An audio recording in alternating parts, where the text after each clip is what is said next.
It's morning on January 19th, 1991, and a pair of F-15C Eagles are on an escort mission over Iraq as part of Operation Desert Storm. Captain Cesar Rico Rodriguez and his wingman, Captain Craig Mole Underhill, are clearing the skies ahead of a formation of 36 aircraft tasked with striking targets near Baghdad. Behind them, there are waves of F-16s making their runs, diving with 2,000-pound general-purpose bombs. They release them and the ordnance drops straight onto the Iraqi ammunition depots.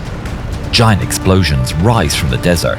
They're expecting anti-aircraft missiles, and the F-16s pull hard up, releasing chaff and flares at the same time. But instead of missiles, the Iraqi Air Force has dispatched 2 pairs of the most advanced fighters at their disposal, MiG-29 Fulcrums. Outnumbered, the Iraqis have been keeping their distance, searching for an opportunity to strike, when they're told of 2 F-15s. Perfect targets. It's their chance, and the pair of Fulcrums races to intercept.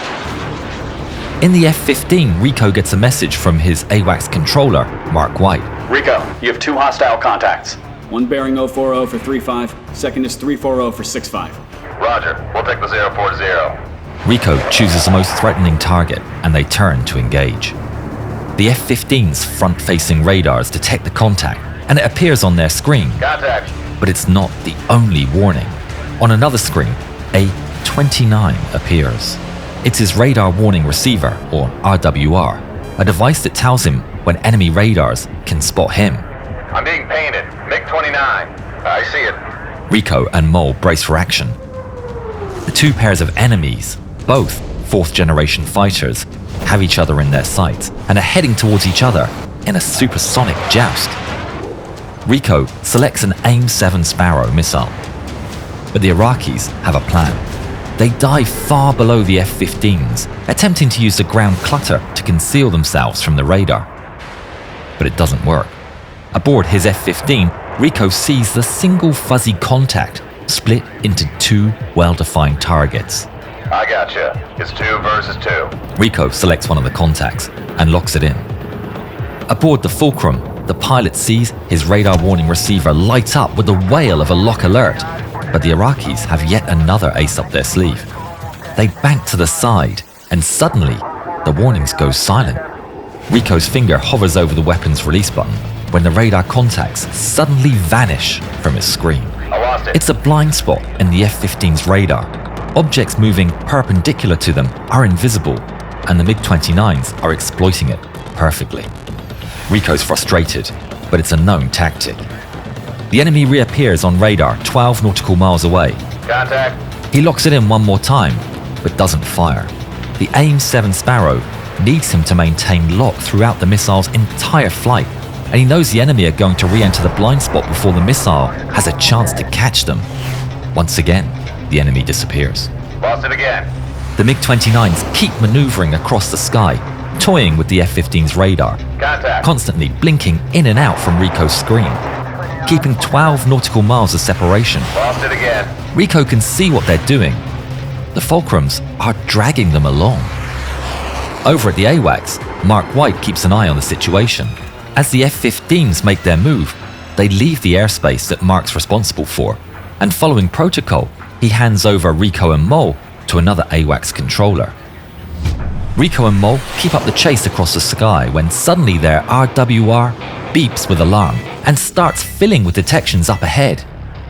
It's an entire field of S-125 Neva surface-to-air missiles set up to defend Baghdad. The enemy's trying to pull them into a killing field. They're dragging us into the city's anti-air. What are we gonna do? Rico checks in with the strike force and listens to the F-16s making their runs.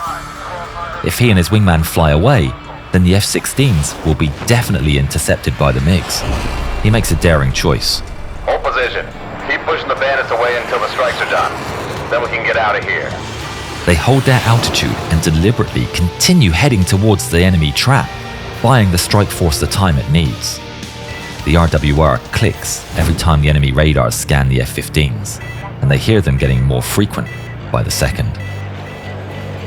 But the Iraqis still have a cunning plan. They know the Americans can see the missiles. They're not the trap. They're the distraction. A third MiG-29 charges towards the F-15s from their left side, out of view from the F-15's front-facing radar, and with its own radar turned off so as not to appear in the F-15's RWR. Despite the fight no longer in his area of responsibility, in his AWACS, Mark White continues to take glances at the developing situation. He sees the new enemy approaching the scene and immediately realizes the danger. But for some reason, the F-15s are not evading the incoming contact. They keep flying straight, even as the Bandit gets within 18 nautical miles. White gets nervous. It's well within the range of the R-27 missiles. 16 miles and there's still no reaction from the F-15s. He thinks about saying something on the radio, but he worries that if he disturbs them in the middle of battle, it could make the situation worse. 15 miles and still no reaction. 14 miles. White decides to act. Pop-up, contacts, 330 degrees for 13 miles. It's right in the nick of time. Rico hears the call and instantly drops his fuel tanks and pulls hard towards the new contact, with vapor covering his wings. The moment his nose points towards the incoming fulcrum, it appears on his radar. Bogey, Just 8 8 out. miles away, well inside the range of each other's missiles. At the same time, the Iraqi pilot, flying blind without his radar, is informed the Americans are right in front of him. أنت ضمن المدى. مفهوم. He turns on his radar, and Rico appears on his screen. With this act, the ominous 29 appears on Rico's RWR. The two cutting-edge fighters are now aware of one another and are approaching at supersonic speeds. Rico selects the target on his display and locks it in, but he doesn't fire. The rules of engagement are that all contacts detected within 10 miles must be identified visually in case it's a friendly F-117 Nighthawk.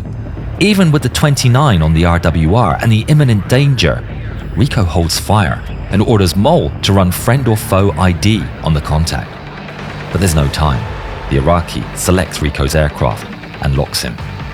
Rico's RWR screams with a lock alert. I'm getting spiked.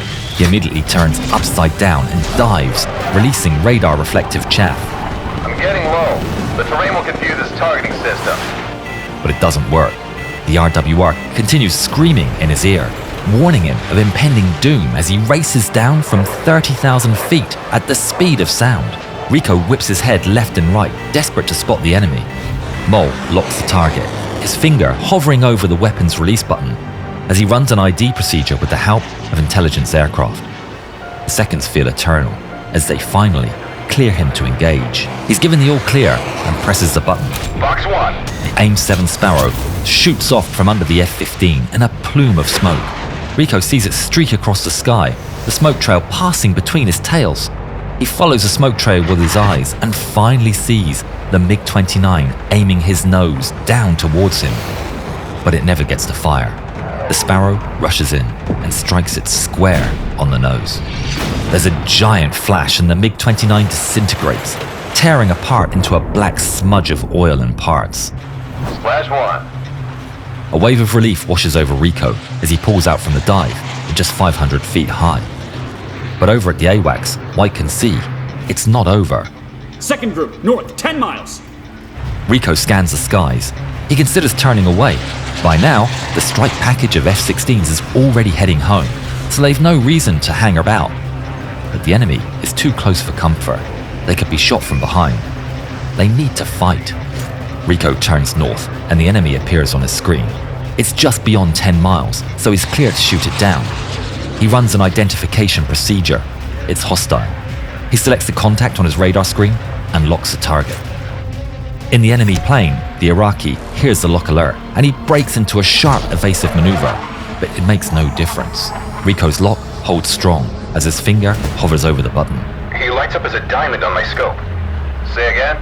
It goes from a solid radar contact to a diamond, which tells me he's friendly. Mole systems have identified the contact as a friendly aircraft.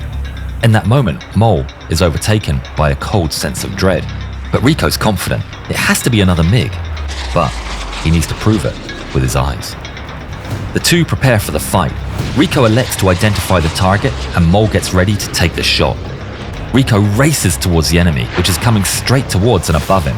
He keeps low, letting the bogey get closer. Then he pulls up. engines burning at full throttle. He can see the belly of the bogie right in front of him, but it's still hard to tell what it is with the bright sky as background.